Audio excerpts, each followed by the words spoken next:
Welcome everyone. It's my privilege to share with you a little bit of the change management course today. My name is Louisa Leung and I'm the head of consulting here at WA of DDLX.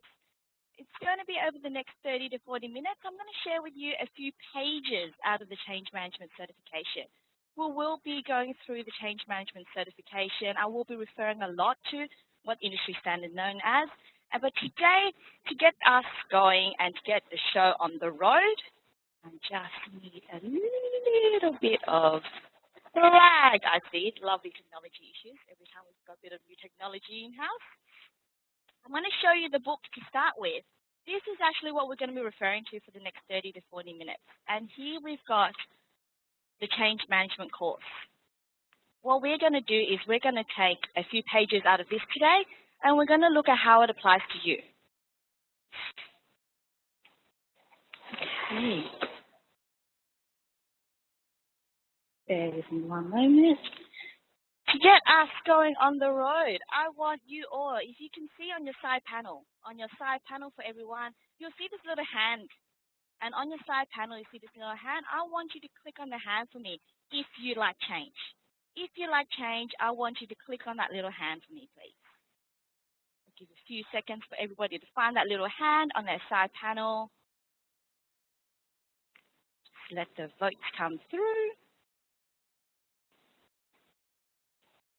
So if you like change, I want you to raise your hand for me.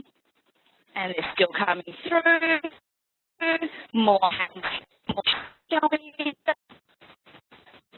You're definitely at the right place today. Today is all about change. And I like to see that a lot of you have raised your hands. I can see you all like change. I need you to also now do for me is to unraise your hand as well. So the same click just to unraise your hands because we've got a few more times to raise our hands through this seminar.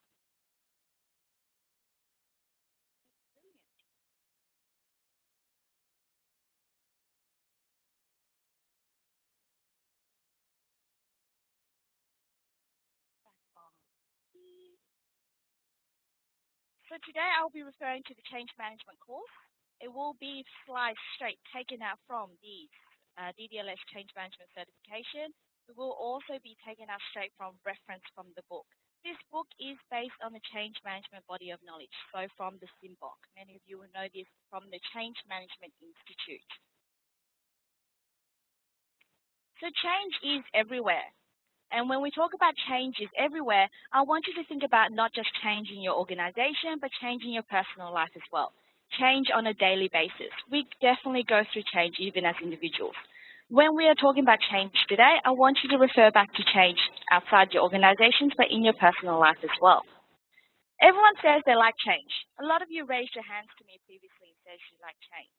Change is always good for people up until it happens to them. And when it does happen to them, people often go, actually, I wasn't really expecting that type of change. What we're going to look at today is a small case study. And with this case study, I've chosen to do an organization that's decided to restructure. They've decided to have, on one side, some people they're keeping, and on the other side, some people that they've decided to let go. We have Tweety Bird. Tweety Bird is a survivor of redundancy. Tweety Bird is going through a little bit of, wow, they're actually keeping me? Wow, what type of cartoon am I if they like me so much?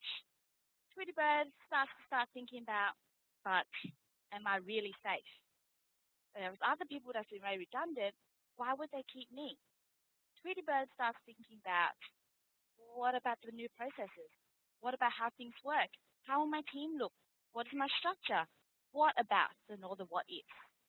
We have on the other flip side, Betty Boop. Betty Boop has actually been made redundant. Unfortunately for Betty Boop knows that they're getting rid of her. She starts thinking about, well, why are they getting rid of me? Why me? Wasn't I good at my job? Was there something I didn't do well? What's so bad about me? And then she has to start thinking about what's next. What change is coming after the fact that I've been made redundant? I want you all to take a moment, each and every one of you. I want you to think of one life-changing moment. And it can be anything in your life, changing a job, moving countries, buying a new house, having a new baby, just one changing moment in your life. And I want you to hold on to that changing moment. I want you to think about what happened when that moment had occurred, when you had that major change. I want you to think about the emotions you went through. I want you to keep that in your mind as we go. Behind every change is the science of the Kubler-Ross Change Curve.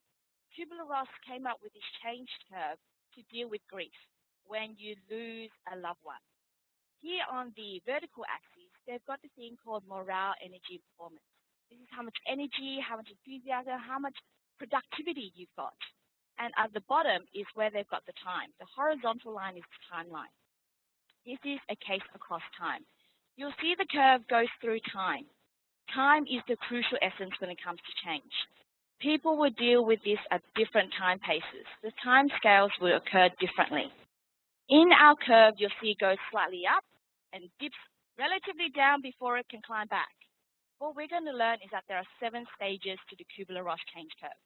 No matter what type of change you're going through, whether it is positive or negative, you will always go through this curve. And to understand the 7 stages helps you get through the journey of change. Stage 1, shock. Let's take Betty Boop, for example. Betty Boop, she's been made redundant. Instantly, she is in shock. Wow, did it happen to me? Am I made redundant? Is this really happening? She goes into stage 2, denial. Really? Me? Why me? How me? Redundancy? How's that possible? Stage 1 and stage 2, often you can oscillate between stages, meaning you can rotate back between shock and denial for a little while before you move past it. Here you see productivity climb a little. At this point, you'll say to me, Louisa, why would Betty Boop be doing more of her work? It's not saying productivity in her work. It could just be in energies in other ways, such as she might then decide, you know what, yes, they may be redundant. I need to touch up my CV straight away. I need to make sure I've got a LinkedIn account. I've got my Twitter up to date. I've got everything in my Seek reference all up to date. So she goes and does a little bit of that with that extra little energy while she's going through shock and denial. Not to say she's being more productive at work, but to say that she's being more productive in her own space. When you oscillate through shock and denial, you enter stage 3, anger and blame. In stage 3 of anger and blame, it is outwardly blaming. This is when Betty Boop starts to say, you know what, it's the organization's fault. It's the industry's fault. The cartoons have replaced me. How dare cartoons go through 3D cartoons with Monsters, Inc. and Toy Stories, and they don't want 2D cartoons like myself anymore. It's all the industry's fault. It's the industry not keeping up and not liking 2D cartoons anymore. It also starts thinking about a lot of anger towards even individuals. Betty Boop can start saying, it was my manager's fault. My manager didn't grow me. My manager didn't let me develop. My manager didn't warn me beforehand. There is anger and there is blame. When you slowly move past anger and blame, you go into stage 4, bargaining and self-blame. This is when Betty Boop starts to do inward blaming. Betty Boop starts to look at herself and she starts to say, you know what, maybe it was me. Maybe I didn't do such a good job. Maybe my cartoon wasn't great. Maybe my acting in the cartoon wasn't great. It wasn't interesting. Perhaps, you know what, I had a red dress. Maybe I needed a purple dress. You start to bargain all these different things into your head, and you start to go, maybe they're right. So you bargain. So in your head now, you are also going through a lot of anger, self-blame, external blame, and again, you can oscillate between the two. You are able to go between stage 3 and stage 4 until you hit the bottom of your productivity curve, your performance and energy, entering stage 5, depression and confusion. In depression and confusion is when Betty Boop goes home, accepts that she is now redundant, and she stays locked at home. She decides to be a couch potato. She decides to do nothing about it. She is demotivated. She drags herself into the office and doing what? Nothing much. She goes through a phase of depression and confusion. At this point, this is where support is required at most places when people are going through the change curve. Depression and confusion is a phase where people can stay in for a while. And depending on the individual, the time period can be taken to be slower or longer, depending on the individual as well. When they can see light at the end of the tunnel, they get into a stage of acceptance. Do you know what? Betty Boop says to herself, I need to pick myself up. I have to get out of here and I need to get going. I have to find another means. So you go in stage 6, acceptance. You accept that you've been made redundant, you move on. And at that point, Betty Boop starts problem solving, stage 7. Problem solving is where Betty Boop goes, you know what? I'm a brand in itself. People know me as me. I don't need to get back into another cartoon. I don't need to act again. What I could do is perhaps merchandise. I could make just as much money by printing myself on a mug, on a handbag, on a towel, on stickers. I can do just as well as I was before in the cartoon just by doing merchandise. And here you go into stage 7 and you'll see the productivity line, the morale, the energies, the performance all pumped up. Here is where you'll see the full 7 stages of the Kubler-Ross Change Curve. This applies true for both positive and negative changes in your life. Every type of change you go through, you will go through this curve. Some people will go through some of these phases to be a lot shorter, just a quick wobble. Sometimes you might tell me, Louisa, you tell me a positive change. You will still go through this. You tell me if I was to win the lotto tomorrow, I would not be in depression and confusion. The reality is you'll still touch it. Even if you were to win the lotto, you'll go through shock and denial. Oh my God, I won the lotto. How did I win the lotto? Is it really true that I win the lotto? Then you actually may go through a little bit of anger and self-blame in the sense, wow, now I've got all this complication. I have all these people knocking on my door wanting money. I've got all of my family now that I did not know exists, that suddenly exists. And then I go, why did I put myself into this? And then, you know what? You get past that pretty quickly though. You go into acceptance and you start to think about how you spend your money in problem solving. You still go through the curve. It could just be a quick wobble rather than a full roller coaster. What organizations often forget is they think of just the negative change. So they think of just Betty Boop. They think about Betty Boop has the negative feedback that she's been made redundant, but we forget about Tweety Bird. Tweety Bird still is in the organization. Tweety Bird has been told that she's a survivor of redundancy. However, for Tweety Bird also still goes through the change curve, and we need to recognize that. We need to look at this change curve from Tweety Bird's perspective. For Tweety Bird, he is also in shock. He is in shock that someone like Betty Boop could be made redundant from the organization. He is in shock that Betty Boop, so successful, is no longer required, that this is even happening, that redundancy is happening in the organization. There is a denial period. This, for Tweety Bird, the little spike up, is where Tweety Bird might actually go, you know what, I might also need to go and update my CV. I might need to also just do a plan B, see what's out in the market. How is animation going at the moment? So they go to shock and denial as well. After that, Tweety Bird will also go into stage 3, anger and blame. They'll blame the organization for not looking for other ways to keep Betty Boop. Why did they not keep Betty Boop? Couldn't they have minimized tea and coffee elsewhere to save a little bit of money and then keep Betty Boop? There will be anger and blame on the organization. Goes into stage 4, self-blame. You're trying to think, why would Tweety Bird have any type of self-blame and bargaining? Tweety Bird will start to actually weigh things up. Tweety Bird goes, you know what? They could get rid of me. Tweety Bird says, I have no family, I have no baby, no one to support. They could get rid of me easily and keep Betty Boop. Why don't they keep Betty Boop and trade me out instead? They can make me redundant. It's okay. So they start to self-bargain. They try to go, actually, let me go, keep Betty Boop. I see how hard it is for Betty Boop, so let me go. Then there is stage 5, depression and confusion. This is where Tweety Bird starts to go into a phase of losing a colleague. Tweety Bird no longer sees Betty Boop and starts to go, wow, things are different in the organization. And the organization has not addressed the depression and confusion that Tweety Bird is going through. At this point in time, a potential way of acceptance is the fact that Tweety Bird leaves the organization. Many organizations do not look at the fact that there is depression and confusion, and this is why they lose good staff after any restructure, is because Tweety Bird decides to say, you know what, I've been angry, I've self-bargained, I've seen no improvement, there's no support through depression and confusion, I can't see anything for the better. One of my way to accept is to leave the organization. And that is a potential way for Tweety Bird to accept. If during the change curve, if the organization provides enough support, Tweety Bird may go, you know what, I accept I'm staying in this organization. I'm going to make a go of it. These are the things I need to change.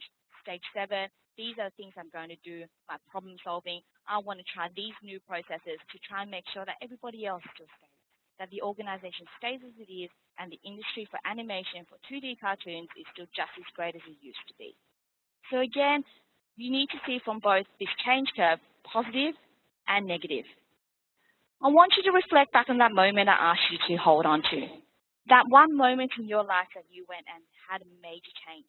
I want you to recall those moments and those feelings and those emotions you went through, and now to relate it back to the change curve.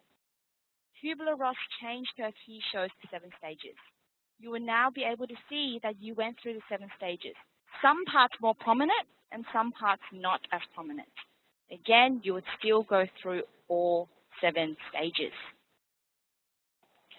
So again, using the little hand clickers on your side, I want you to raise your hand for me if you believe different personality types handle the change curve differently. So again, please raise your hand for me if you believe different personality types impacts the way you go through the change curve. Give a few seconds for the votes to come through again. Again, just raise your hand for me if you think different personality types handles change curve differently. And we're still going. Brilliant. Pretty much all of you have said that we pretty much handle the change curve differently because of our personalities.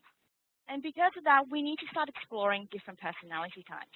What we're going to do in the next section is look at the Myers-Briggs personality types. In our case study again, Tweety Bird.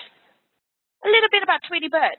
Tweety Bird says that he likes to think out loud, that he thinks the view of the world is better from a sky view, a very high level view. And Tweety Bird pretty much likes to wing things as they go. Okay, give me something today, I'm happy to just wing it. I'm pretty flexible. Betty Boop, on the other hand, likes to think to herself.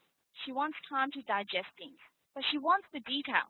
She asks, can you give me detail? And she also then says she feels better if she has a plan. She wants things to be a little bit more structured. Again, I want you to take a moment, and I don't want you to think about anybody else but yourself. I want you to think about your personality. And here, I don't want you to think about the person you are at work. I want you to think about the person you are by default. If you had to go one or the other way, which one would you go by default? I want you to get a pen and a piece of paper, and I want you to note down your letters as we go. I want you to write down with me what your Myers-Briggs personality type will be as we go. So a piece of paper, a pen, and to note down your personality types. Okay, just making sure everyone's grabbed a pen and paper. We're going to look at Myers-Briggs personality types. Myers-Briggs is one of the most common ones that is out there. It's exploring 4 different areas of focus. And in the 4 areas, we look at either side of each of those areas. We compare the 2. So you are one of the 2 out of the 4 areas. The first one we're going to look at is the E versus the I. That stands for the extrovert versus the introvert. This is where you get your source of energy. Where someone is an E, stands for extrovert, there's someone who gets their energy from the external world. They like to talk, to think. They need to talk aloud. They need to be talking with people to brainstorm. They need to be able to socialize with people. They prefer activities in groups. These are your extroverts, your E. People who prefer their energies inwardly are your I's, your introverts. They prefer to get their energies from themselves. They like their own thoughts and they like to think about their own feelings. They need to think before they can speak. They prefer writing to express ideas and they're reflective learners. I want you to think of a meeting you've been to recently. A meeting in a room, you've got all these different people in the room, and there are some people who like to talk. There are some people who always talk, and you find them to be dominating the conversation. Those people in your meeting, they'll be classified as your E's, your extroverts. They need to talk, to think. They're actually doing it because that's their way to get their source of energy. In that same meeting, you've got some people who don't say a word. It's not because they're not thinking. It's actually because they are inward people. They're introverts. They need the time to digest the information. They need to think about it before they can speak. When it comes to change, you need to think about both of these types of people. When you have change, you need to give the opportunity and a forum for the people who are an E to come and speak. They need to talk to you. They need to be able to have that communication method. So you should communicate in perhaps a lunch session where they can come see you for a 1-hour meeting. They can bring their ideas for you. So when it comes to implementing change with E, you need to give them a forum or a channel to express their ideas, to talk it out loud.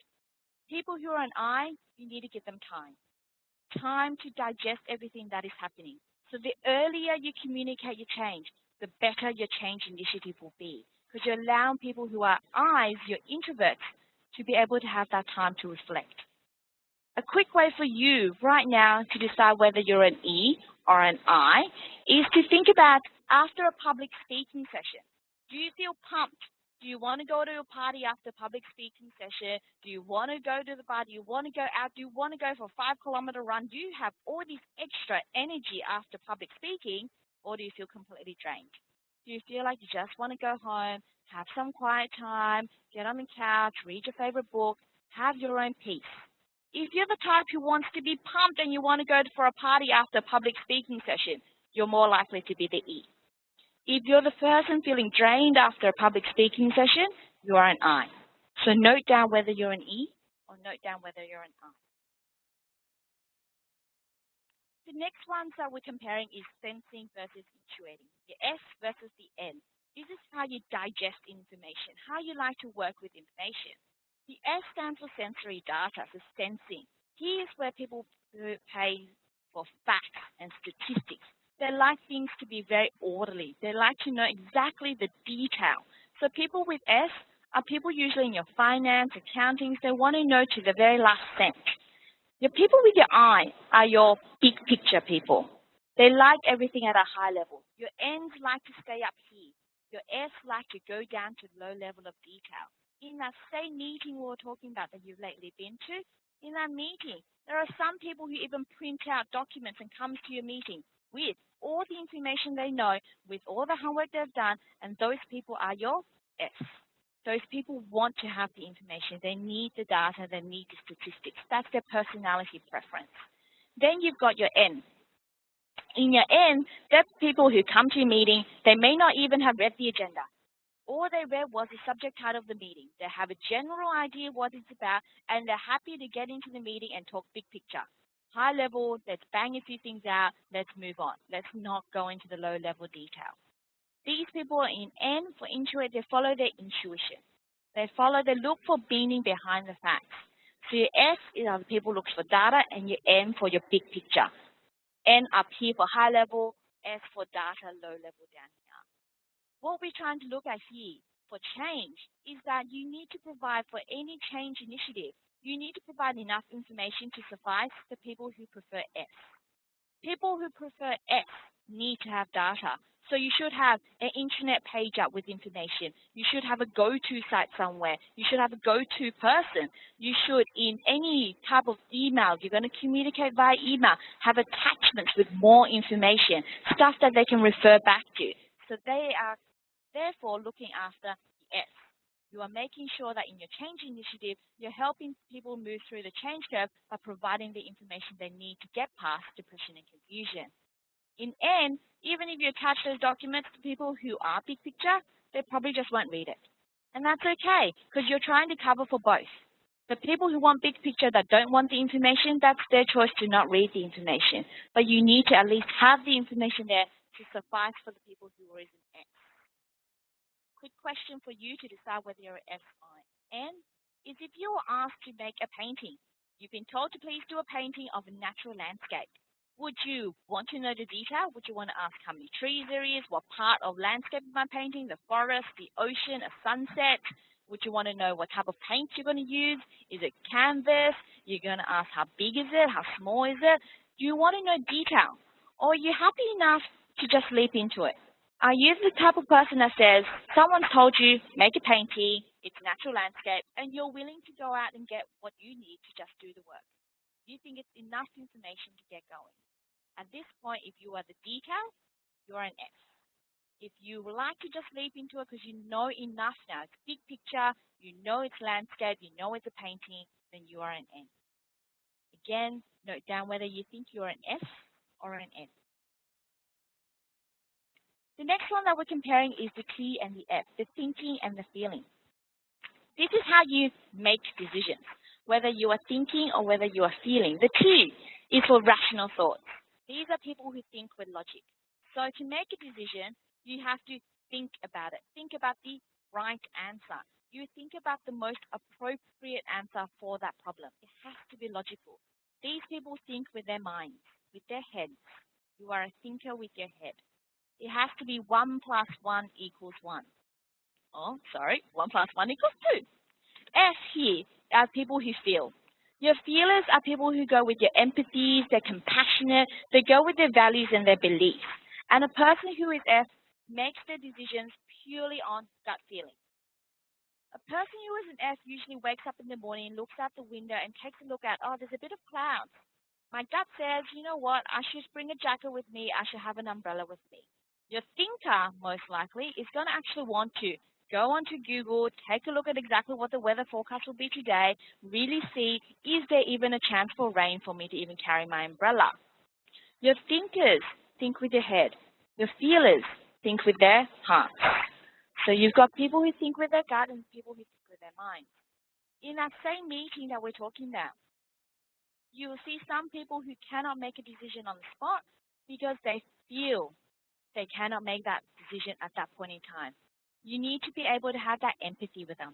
Those people who are feelers, some people need to relate with you first. You need to build that relationship to be able to allow them to make that decision, to be able to get them to feel for that decision.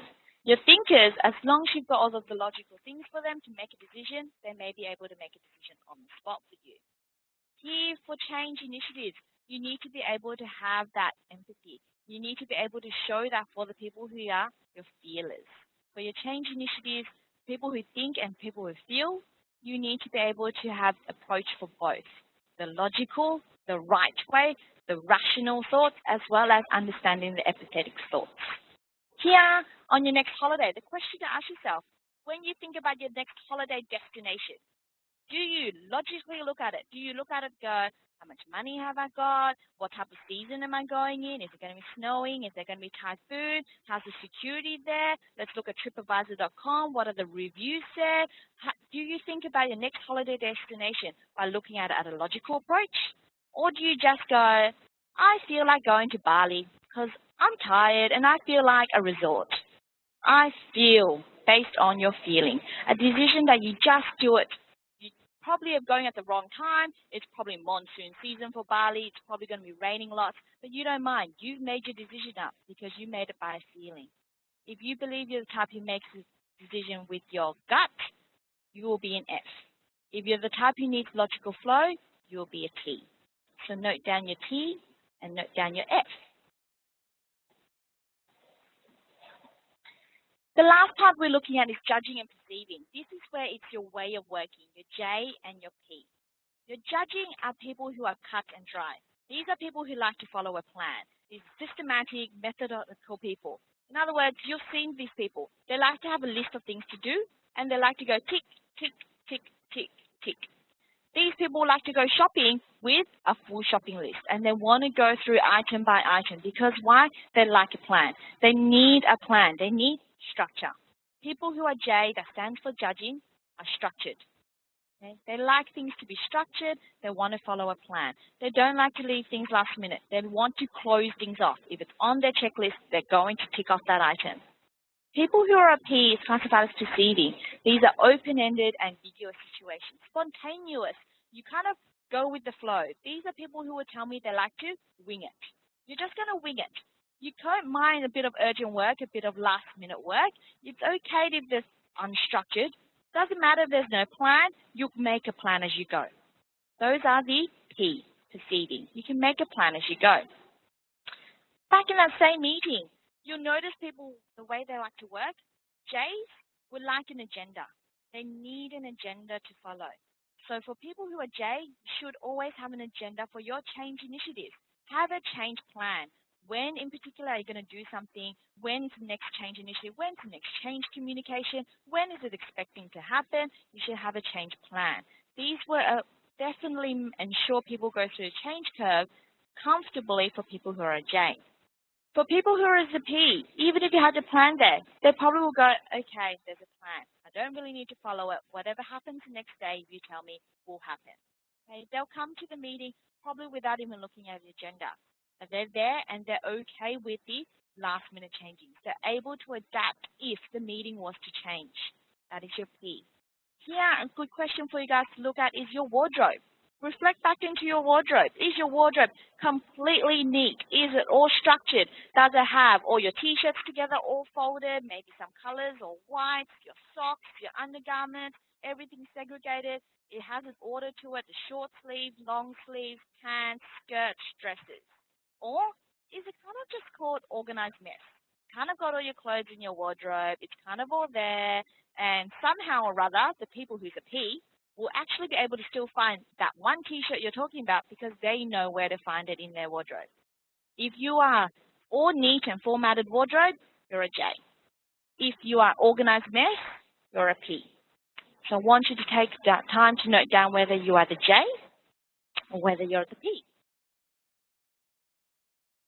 Back to our Tweety Bird and our Betty Poop. So how do you put all the letters together? So from each of the 4 areas that we looked at, you are one or the other. You're either the I or the E. You're either the F or the T. You're either the S or the N, or you're either the J or the P. So here, Tweety Bird says that he likes to think out loud.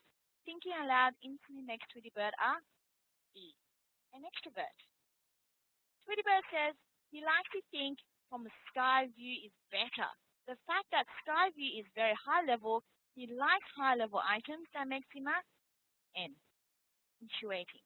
In his perspective, you only need to see it from a bird's eye view and from sky view, very high level. You don't need to go down to the detail. You notice the words that Tweety has said was I think. Tweety thinks. Even when people talk that way, they're thinker. A thinker will always say they think. A feeler will always say that they feel. So here, Tweety thinks that the view is better, making Tweety a T. And here, the last part that Tweety talked about was that Tweety likes to wing it. Tweety doesn't care about a plan. You just tell me what it is the next day. I'm happy to wing things, making Tweety a T. Putting these letters together makes Tweety a ENTP. On www.mybriggs.org, I can let you know that across the internet now, there are lots of different personality profiles that you can read up. All you have to do is Google your 4-letter digits. So here for Tweety, ENTP, he will find out that his personality types ensure he needs to talk a lot. He has to have things from a high level, never go down to low level detail, and just likes to wing things as they go. So here, these different personality types, there'll be 16 of them with the Myers-Briggs combinations. All 16 will be slightly handled differently. Let's take a look at Betty Poop first. Betty Poop also says that she needs time to think to herself. If she's the type that needs to be reflective, makes her a I. She needs time to think to herself. We progress through to her saying that she wants more detail. She wants to know the facts. She wants to know statistics. That makes her a S. Here she asks if she can get a plan. She even says that she wants the plan because why? She probably is a person that is very structured and she likes plans, making her a J. And the last part, because you can see she says she feels she needs a plan. There's nowhere here that says a plan would be better for this situation. She just feels better with the plan. She feels better with the plan, making her the feeler. And she thinks it's going to work better in her change curve for her to get through depression and confusion if she had a plan. Here that makes Betty Poop an ISFJ. Different personality types work hand in hand with your change curve. Different personality types means that you need to apply the change curve to different people. They will go through the change curve faster, slower. The information you need to provide them more or less, how they need to talk it out. Do they need to talk? Do they need time to reflect? You need to make sure you target different personality types across the change curve. So not only are we looking at individuals, but we're looking about individuals on their personality against a change curve and against the change that's happening as well. So I want you to have noted down your 4-letter, and after this session, I do want you to look at what your 4-letter profile is all about. Personally, I'm an ENFJ, making me a very extrovert. I like to talk. I get my energies externally. I like things high-level picture. I'm a feeler. I make decisions by my gut feeling, but I like things structured, so I always follow a plan. So again, this will help you individually yourself when you know your personality type, how you go through the change curve. Okay, so what does this all mean? We've talked a lot about the change curve. We've talked a lot about the personality types. As an individual, I want you to go out forth from this point and recognize that everybody is different. We have different personality types. So therefore, we handle change differently. An organization, if they're going to implement change, if they believe that there is a one-size-fits-all for change, then their change initiative is likely to be unsuccessful. You need to be aware of the change curve, and you need to target people at where they are and provide the right amount of support through the change curve. As leaders to change, so even your project managers, for example, understand that every project that you do brings on change. So as a project manager, as a leader, you're supporting people through change. What support mechanisms can you provide throughout that change curve? You want to communicate as early as possible. Because why? We talked about the ultimate thing being time. You need to give people time to get through the change curve. And the earlier you provide information, the more time people have to get through the change curve, to be able to get through from shock, denial, all the way through to problem solving. You need to recognize that personalities are different, and knowing the different personalities and the change curve and how they can be applied. The change management course teaches you more in depth about the change curve, about what mechanisms we can apply it, different types of resistance, how we apply personalities. Again, today with this webinar, we've just touched a little bit over the 7 stages, and we've touched a little bit over the personalities. This change takes time. Ultimately, everything is time. The change management certification that we've been referring to today, and this lovely, massive book of mine, is an internationally recognized certification. So this is also recognized by the Change Management Institute, aligned with the Change Management Body of Knowledge. It is a 5-day course here that we run at DDLS, of which the first 3 days is a foundation course. The first 3-day foundation level, at the end of the 3rd day, you sit for an exam, and you will be foundation certified for life when you pass the exam. So there you will learn all the concepts that we talked about today and much more about the change curve, about the different personality types, resistance, how we do communications, how we apply everything. If you want to go through to the next stage, the next level is practitioner level, 2 days. The beginning of the 5th day, you sit for a 2.5-hour exam, of which the combination of this as a 5-day course, we sell it as a combo as well, is nationally available across Australia. The change management certification will be across Australia for the next quarter with these upcoming dates. So in Brisbane, we've got July the 4th, Canberra 11th of July, Perth on the 20th of June, and Sydney for the 9th of May. So just wrapping up to get to some questions, because I see a few questions come through.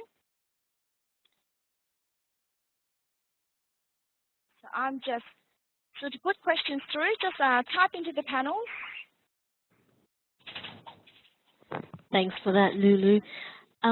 What we'll do is we'll give everybody a few minutes to put in their questions in the chat panel, and we can address them there.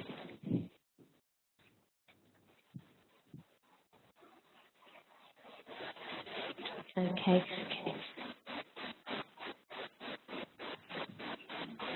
So while you actually do that, I'd just like to remind you that before you actually leave the session today, we do have a short poll on today's webinar. Your insights will definitely shape the future of our event. Also, we'll be sending you a link of the recording of the event within the next few days.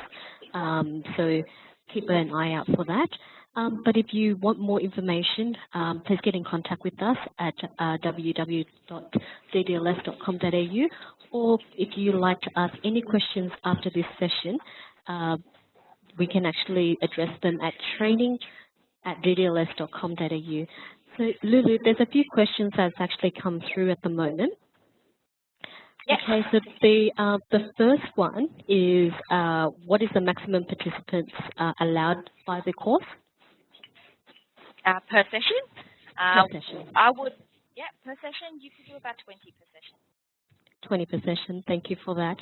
And then, can you just buy the book alone? You could buy the book. You could buy the book off the shelf. They actually even do this as a digital, so you could even get a digital, because I've seen some people read it on their Kindle. For some reason, they like it digital.